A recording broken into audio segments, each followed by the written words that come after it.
Good morning เด้อมื้อนี้เฮ็ดเวียกคือเก่าเด้อส้มเกสร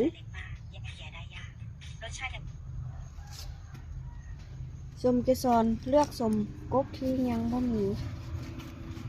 ยังบ่ติด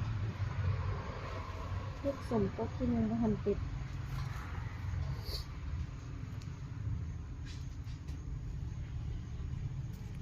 เป็นจังไดเนาะมื้อนี้อากาศทางบ้านแต่ละคน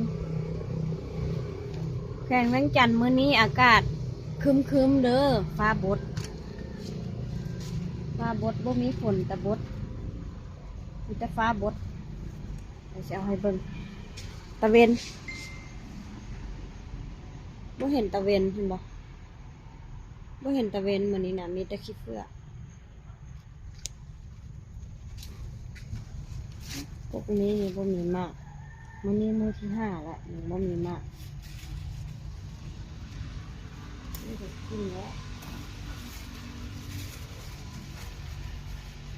ไม่มีมากมีแต่แหน่งเห็นไหมไม่มีมาก